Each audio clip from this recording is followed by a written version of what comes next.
भाई काहे खातिर दुनो प्राणी झगड़ता रहो? अरे झगड़ा उगड़ा नहीं हो रहा है। हम कह रहे हैं कि खेती में जब हमको बचत नहीं है तो खेती बंद करके हम बाहर कमाने जाएंगे।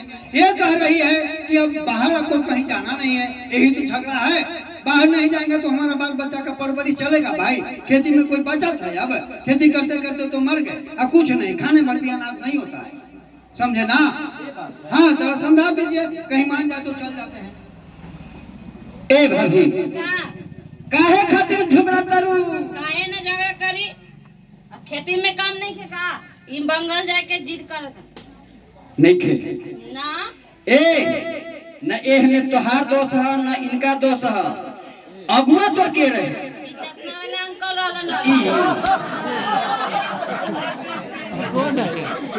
ए ई पहले बतावा का बताई कि ई बुढ़ऊ माने कि ना?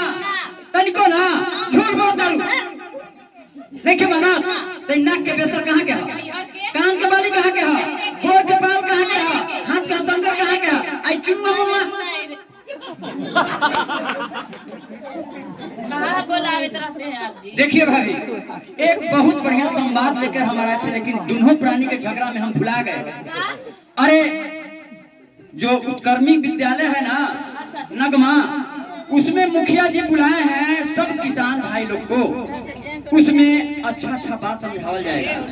उसमें एक बात बताया जाएगा कि कम लागत कम मेहनत कम खाद में फसल ज्यादा कैसे होगा। अच्छा तो चला जाए। चलना है? पूछिए ना बुढ़ऊ चलेंगे? अरे तो चलेंगे, देख लेते हैं प्रोग्राम। तो चलिए। अच्छा लगेगा। अरे लाभ उठावाए भैया, लाभ उठावाए भैनी, लाभ उठावाए भैया, लाभ उठावाए भैया। अरे आयल बा सरकारी योजनवा ले लाए भैया, आयल बा सरकारी योजनवा ले लाए भैया। ए मुखिया जी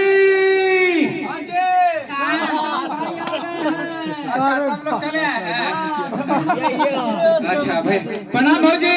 प्रणाम का करत रहलू? इनको लोग कहता है प्रणाम बुटनी भौजी। अच्छा भाई प्रणाम। पीछे याद करता है भैया क्या हो? अरे क्या बात है ना कि भौजी दिखाई पहले दे दिया है। पहले दिखाई दे दिया। हाँ आंखवा के रोशनी बढ़ जाएगा भौजी के देखने से। और सब बढ़िया है ना भौजी? एकदम चकाचक। तो नैहर घर गए कि नहीं था? नैहर से जल्दी आईली है। जल्दी? हाँ। अच्छा इसको नहीं है भेज के। महाराज हम कल भेजेंगे नैहर में। लड़ाई क्या करते रहते हैं दिन रात जी? देखी से ना लग रहा है। तो चलिए ना हमरे जोरे। ना उस बात कोई नहीं है। हाँ तो सब कोई आ गए है ना? हाँ सब आ गए। राम रौता 12 14 15 16 हाँ सब आ गए हैं। ठीक है। अरे पहाड़ा कहाँ पढ़ ले लिया? आड़ी बाड़ी में बड़ी बड़ी। तो देखिए आज हम चौपाल यहाँ पे लगाए हैं। ठीक है। तो किनको किनको जिनको व्यक्ति को इनकर के समझाई कलकत्ता गांव छोड़ के जात बड़ू। कलकत्ता? हाँ। काहेला? काहेला? हाँ हीरे के रुपया कमाए खातिर। महाराज अपना गांव खेती छोड़ करके जा रहे हैं कलकत्ता जी। कलकत्ता न जाएंगे तो खेती में कुछ बचत है जी? बचत नहीं है। क्या दिक्कत है आपको? दिक्कत है कि क्या कहें, बहुत दिक्कत है। बोलिए। दिक्कत है ना कि समय से जुताई, अच्छा समय से बुआई, अच्छा और समय से पटवन, अच्छा और समय से खाद। अच्छा खादों तानी मानी नहीं देते हैं। हाँ। पूरा बोरे के बोरे एकदम बिछा देते हैं। बाप रे फिर भी पैदा खत्म हो जाता है ना? हाँ जो लागत लगता है वो भी नहीं। एकदम मंगरू भैया सही कह रहे हैं। एकदम समय से जुताई, समय से बुनाई और समय से फसल के कटाई। जानते हैं क्या करते हैं? फसल बहुत बढ़िया उगाते हैं, इनमें कोई दुमत नहीं है। लेकिन ऊपर का फसल जो अनाज होता है उसको काट लेते हैं, खेते में पराली को जला देते हैं। हाँ जी। अरे भैया तो क्या करेंगे पराली को? वो पुआल जो बच जाता है वो पुआल को क्या करेंगे आप ही बताइए? जानवर को खाने भर तो रख ही लेते हैं, अब बाकी पुआल को खेत में जला देते हैं। इससे वो राख जो उसका होता है वो हमारा खाद का काम करता है। तो राख खाद में काम आएगा जी? एकदम बुर्बक, आपका दिमाग नहीं है। तो क्या करेंगे वो पुअलवा को जो बचा हुआ है? अरे जंगल बना दे खेतवा को। अरे पराली को जलाते हैं मिट्टी पक न जाएगा जी। अच्छा पहले आप ये बताइए ईंटा कैसे बनाते हैं? ईंटा कैसे बनाते हैं? ये है मुखिया हो गए, इनको पता नहीं है कि ईंटा कैसे बनता है। वाह वाह वाह वाह, देखिए जब कैसे बना, कह दनी कहाँ से मुखिया आए हैं बन करके। सुनिए हम बताते हैं आपको ईंटा कैसे बनता है। हाँ, मिट्टी को गूंथ दीजिए। हाँ, मिट्टी को गूंथ करके उसके लिए वो सांचा आता है। सांचा में मिट्टी काट काट के डालते जाइए, पलटते जाइए। ईंट बन करके तैयार हो रहा है। जब वो सूख जाए तो उसको ले जाइए चिमनी भट्टा में, और वहाँ सरिया करके और कोयला लक्कड़ से आग लगा करके और उसको अच्छी तरह से पका दीजिए। एकदम पक करके वो लाल टू हो जाएगा। जब पक गया ईंटा तो उसे मकान बनाइए ना, 4 माला 5 माला 10 माला, वो एकदम चल जाएगा बनते हुए। जानते हैं मुखिया जी का उनका कितना बात में सफाई है ना। आप ये कह रहे हैं कि ईंटा से 2 महला 4 महला बनाइए, हाँ। लेकिन ये नहीं कह रहे कि अब हमारा उम्र गुजर गया, हमारा आए वाला भविष्य में ये जो बाल बच्चा है, हाँ। ये इनका बहुत बढ़िया बढ़िया अश्लोक कहेगा। का है कि खेत कोई बना नहीं रहे, खेत कोई बंजर बना रहे हैं। तो सुनिए ना, बुरबक के लेखा बतिया जाता है। हम बुरबक के लेखा बतियाते हैं आदमी से। ईंटा को भट्टा में पका देते हैं और उस पर मकान बना देते हैं। हम मकान यहाँ बनाने के लिए, बिल्डिंग बनाने के लिए यहाँ नहीं आए हैं।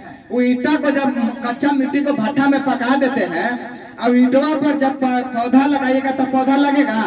वाह वाह वाह, फिर देखिए उल्टा सोच, ये हमको क्या पागल बना रहे हैं। ईंट पर अगर जो कितना हूँ बीज आप डाल दीजिए भैया, और कितना हूँ पानी दीजिए, कितना हूँ खाद दीजिए, वो उखड़ेगा नहीं ना उखड़ेगा? बताइए हमको कैसे बेवकूफ बना रहे हैं। इनको बेवकूफ आप बना रहे हैं। हाँ, कैसे? आप जो कह रहे हैं कि हम पराली जलाते हैं, पुआल से हमको खाद बनता है, हाँ। वो खाद नहीं बनता है, वो बंजर हो रहा है खेत।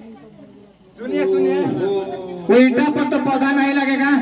उसी तरह अपना खेत में जब पराली जला रहे हैं, आज तो मिट्टी जो पक रहा है कि ठंडा हो रहा है।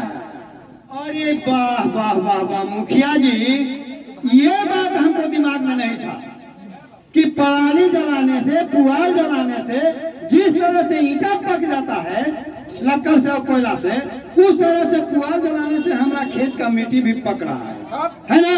तो जब पक गया तो पैदा तो मार खेबे करेगा। यही कारण है कि हमारा पैदा बर्बाद होता है। अब समझ गए हम। पराली को बिल्कुल नहीं जलाना है। अरे महाराज, पराली को जानवर को चारा के रूप में उपयोग कीजिए। उससे जाते हैं तो उसको काट करके खेत में जो डंठल बच जाता है ना, खेत में वो गड्ढा खाट दीजिए। गड्ढा खाट करके और उसमें सारा पराली को इकट्ठा कर करके उस गड्ढे में डाल दीजिए। जानवर का मूत्र डाल दीजिए, जानवर का गोबर डाल दीजिए, सब्जी का छिलका डाल दीजिए और उसको ढक दीजिए। और ढकने के बाद जब 1-2 महीने के बाद जब देखिएगा तो जैविक खाद बन करके तैयार हो जाएगा।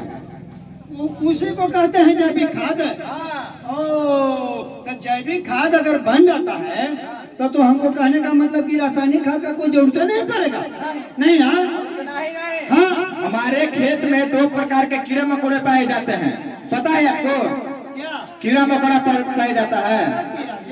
2 कीड़ा होते हैं, वो शत्रु कीट होते हैं, वो मित्र कीट होते हैं। शत्रु कीट वो होते हैं जो हमारे फसल को नुकसान पहुंचाते हैं, और मित्र कीट वो होते हैं जो हमारे फसल को फायदेमंद बढ़ाते हैं। जैसे हो गया आपका केचुआ, चेड़ा। हाँ, देहाती भाषा में उसको हम लोग चेड़ा कहते हैं। चेड़ा जो है, चेड़ा पराली को खाता है। पराली जो खेत में लोग का बच जाता है ना डंठल, मुख्य रूप से उसका वही भोजन है, समझे? पराली से जो मिट्टी होता है, मिट्टी को खाता है, मिट्टी पे खाना करता है। हाँ, अगर हम पराली को जलाते हैं तो खेत में जो हमारा केचुआ होगा, केचुआ मर ना जाएगा जी? तो कहाँ से हमारा पैदावार होगा? अगर जो किसान अपने खेत में पराली जलाते हुए पकड़े जाएंगे तो उनको 5 साल की सजा भी हो सकती है, यानी जेल जाइएगा। ये भी है। यही नहीं है, जब माथा पर 4 को बालवा बचल वो उड़ जाएगा। अच्छा, और कोई सजा है क्या? हाँ, और जो सरकारी योजना का जो लाभ उठाते हैं, साल में 6000 उठाते हैं, तो जो 2000 उठाते हैं, दहाड़ का उठाते हैं, सुखाड़ का उठाते हैं, राशन कार्ड का उठाते हैं फायदा, ये सबसे ब्लैक लिस्ट कर दिया जाएगा। अरे राम, तब तो बहुत नुकसान है पुआल जलाने से ना। पुआल अब किसी भी कीमत पर हम लोग अपने खेत में नहीं जलाएंगे, यही बात ना? हाँ, किसी भी कीमत पर हम लोगों को अपने खेत में पुआल को नहीं जलाना है। समझ गए? अच्छा सुनिए सुनिए, भागिए मत, अभी बड़ी समस्या है, बहुत दिन पर आप हाथ लगे हैं। हाँ, एक बात और बताइए, ये हमारे यहाँ इस समय पानी का लेयर दिन प्रतिदिन